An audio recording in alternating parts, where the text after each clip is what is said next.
नमस्कार।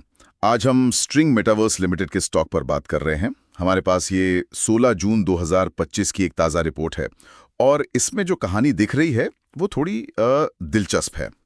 एक तरफ तो स्टॉक ने ज़बरदस्त रिटर्न दिया है, हाँ बिल्कुल। लेकिन दूसरी तरफ ये रिपोर्ट इसके वैल्यूएशन पर मतलब कीमत पर कुछ सवाल भी खड़े करती है। तो चलिए इसी को समझने की कोशिश करते हैं। अभी स्टॉक 171 रुपये 45 पैसे पर है, आज ही 5% ऊपर गया है। जी कमर्शियल सर्विसेज और सप्लाई सेक्टर में है ये। मार्केट कैप करीब 33 अरब रुपए। बिल्कुल। और देखिए रिपोर्ट की हेडलाइन ही है स्ट्रॉन्ग परफॉर्मर गेटिंग एक्सपेंसिव। मतलब साफ है, चल तो अच्छा रहा है पर अब महंगा लगने लगा है।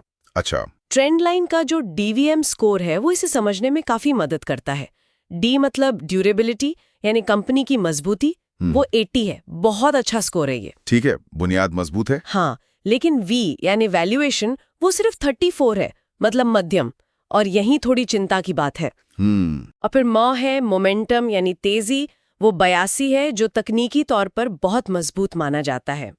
और मोमेंटम की बात निकली है तो आंकड़े तो मतलब हैरान करने वाले हैं। पिछले सिर्फ एक साल में रिटर्न लगभग 12,000%। हाँ, 11,973.9%। और 5 साल में करीब 11,400%। ये कैसे मुमकिन है? मतलब ये आंकड़े तो अविश्वसनीय लगते हैं। है तो अविश्वसनीय। अब देखना ये है कि क्या फाइनेंशियल्स इसको सपोर्ट करते हैं। तो तस्वीर थोड़ी मिली जुली है। देखिए ट्रेंड लाइन की चेकलिस्ट में 12 में से 9 पॉइंट्स पास हुए हैं, स्कोर 57.1%। ठीक है, आधे से ज्यादा। जी, अच्छी बातें क्या है, रिटर्न ऑन इक्विटी आरओई वो 21.8% है और return on capital employed ROCE 21.9%। ये दोनों इंडस्ट्री के मुकाबले काफी ऊंचे हैं, मतलब प्रॉफिटेबिलिटी अच्छी है। अच्छा। और ग्रोथ देखिए, रेवेन्यू ग्रोथ साल दर साल 168.4% और नेट प्रॉफिट ग्रोथ पिछले 12 महीनों की 224.4%। ये बहुत शानदार आंकड़े हैं। हाँ, ये तो काफी प्रभावशाली है। और एक और चीज, ऑपरेटिंग कैश फ्लो मार्च 25 में उसमें करीब 6,500% का उछाल आया है। 6,500%। जी, 6,477%। तो ये सब तो बहुत पॉजिटिव है। लेकिन चेकलिस्ट में कुछ कमियां भी तो होंगी। आपने कहा 912 पास हुए। हाँ बिल्कुल। कमियां ये हैं कि पिछली 8 तिमाहियों में, मतलब 2 साल में, लगातार प्रॉफिट या सेल्स ग्रोथ नहीं दिखी है, कंसिस्टेंसी नहीं है। अच्छा, मतलब उतार चढ़ाव रहा है। हाँ, और दूसरी बात, नेट कैश फ्लो नेगेटिव है। मतलब कंपनी के पास कैश आ नहीं रहा, जा ज्यादा रहा है।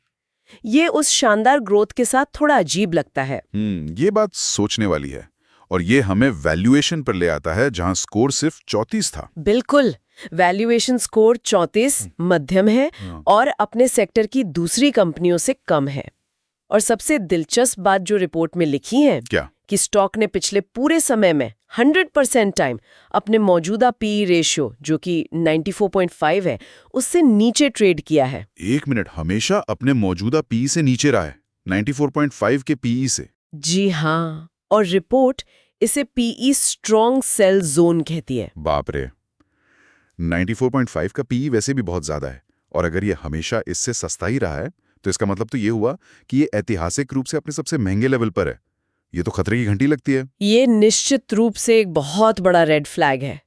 वैल्यूएशन बहुत ही ज्यादा खिंचावा लग रहा है, लेकिन फिर वही बात, मोमेंटम स्कोर 82 है। हाँ, वो तो टेक्निकली बुलिश था। और अपने सेक्टर में सबसे मजबूत शेयर अपने सारे जरूरी मूविंग एवरेज, सिंपल और एक्सपोनेंशियल, सबसे ऊपर ट्रेड कर रहा है। तो तेजी तो साफ है। पर यहां भी एक पेच है शायद। आरएसआई और एमएफआई का क्या हाल है? बिल्कुल सही पकड़ा। यहीं पर एक और चेतावनी है। आरएसआई और एमएफआई दोनों इंडिकेटर्स 100 पर है। 100 पर? जी 100। इसे स्ट्रॉन्गली ओवरबॉट कहते हैं, मतलब बहुत ही ज्यादा खरीदारी हो चुकी है। तो इसका मतलब क्या हुआ कि अब बिकवाली आ सकती है? कोई करेक्शन? ये एक बहुत मजबूत संभावना है। आमतौर पर जब कोई स्टॉक इतना ओवरबॉट हो जाता है तो उसमें एक पुल बैक यानी गिरावट आने की आशंका बढ़ जाती है। अच्छा, अब जरा शेयर होल्डिंग भी देख लेते हैं। किसके पास है स्टॉक? देखिए, मई 2025 तक प्रमोटर्स के पास करीब 81.8% हिस्सेदारी थी। ये काफी ज्यादा है। हाँ, ये तो बहुत ज्यादा है। और पिछले कुछ समय से ये करीब करीब स्थिर दिख रही है। बड़े शेयर होल्डर्स में कुछ व्यक्तिगत नाम हैं, लेकिन FIIs और DIIs मतलब विदेशी और घरेलू संस्थागत निवेशक, उनकी होल्डिंग लगभग न के बराबर है, 0 है। प्रमोटर होल्डिंग ज्यादा होना और गिरवी शेयर कम होना ये तो अच्छी बात है, लेकिन रिपोर्ट में कुछ और भी था शायद, इनसाइडर एक्टिविटी के बारे में। हाँ, चेकलिस्ट में ये बात भी है। पिछले 3 महीनों में इनसाइडर्स ने मतलब कंपनी के अंदरूनी लोगों ने बिकवाली की है। ओह, और ये भी कि प्रमोटर होल्डिंग स्थिर नहीं रही है, मतलब बढ़ी नहीं है। तो ये उस ओवरबॉट और PE सेल जोन वाली कहानी को थोड़ा और वजन देता है। तो सारे सिग्नल मिल रहे हैं, अंदरूनी बिकवाली, ऐतिहासिक रूप से महंगा PE, ओवरबॉट इंडिकेटर, ये सब सावधानी बरतने को कह रहे हैं, भले ही पिछले रिटर्न आसमान छू रहे हों। बिल्कुल। और अगर हम इसकी तुलना करें जैसे JK पेपर या वेस्ट कोस्ट पेपर जैसी कंपनियों से, तो वैल्यूएशन के मामले में ये उनसे कहीं ज्यादा महंगा है। हाँ, मोमेंटम और ग्रोथ में जरूर आगे है। एक चीज और, कंपनी का नाम पहले बायोग्रीन पेपर्स था, अब स्ट्रिंग मेटावर्स है और काम भी बदल गया, पेपर्स से सॉफ्टवेयर डेवलपमेंट में आ गए। जी हाँ। क्या इस बदलाव का इस सारे एक्शन से कोई लेने देना हो सकता है? हो सकता है बाजार इसे अब एक टेक कंपनी की तरह देख रहा हो, जिससे ज्यादा वैल्यूएशन मिलता है। ये एक बहुत ही महत्वपूर्ण सवाल है। नाम बदलना, बिजनेस फोकस बदलना, ये बड़े बदलाव हैं और हो सकता है कि बाजार भविष्य की बहुत बड़ी उम्मीदें लगा रहा हो इस नए सॉफ्टवेयर रफ्तार से। शायद इसीलिए इतना प्रीमियम वैल्यूएशन मिल रहा है।